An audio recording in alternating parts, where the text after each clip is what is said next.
A click of a button could save a woman's life.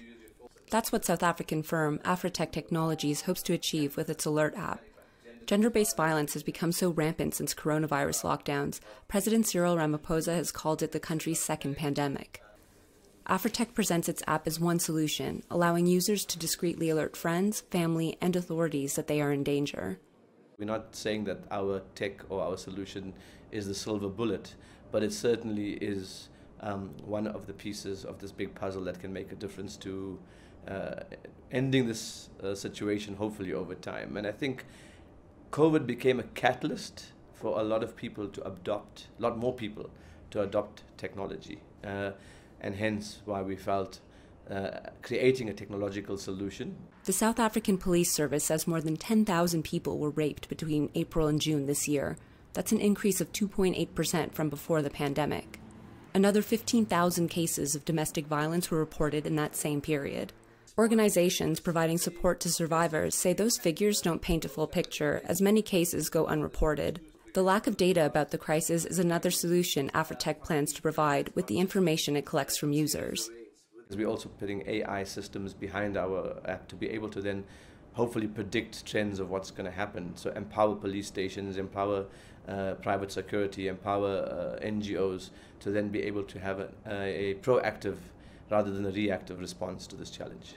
People without smartphones can still use the alert system. The company has designed a panic button that looks like a USB stick, as well as a wristwatch that provides the same response.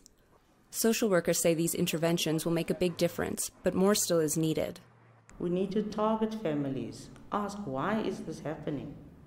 Is it a tradition? Is it your family history? Is it your background? And if so, how can we change it?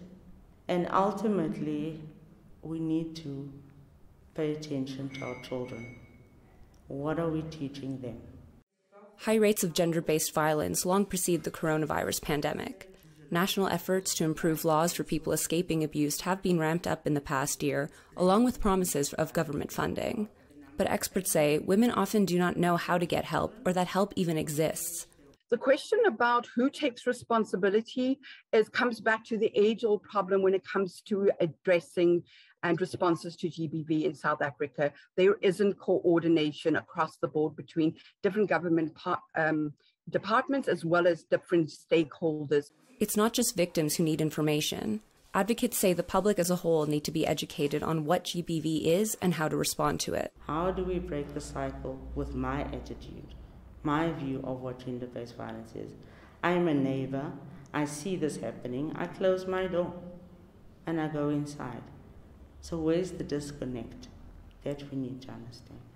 Witnesses of violence can report incidents to police or via a national hotline or nonprofits, and they can do so anonymously. If more people intervened, Stevens believes it could be life-changing for victims and help shift the culture so that gender-based violence is no longer the norm. Linda Giftash for VOA News, Johannesburg.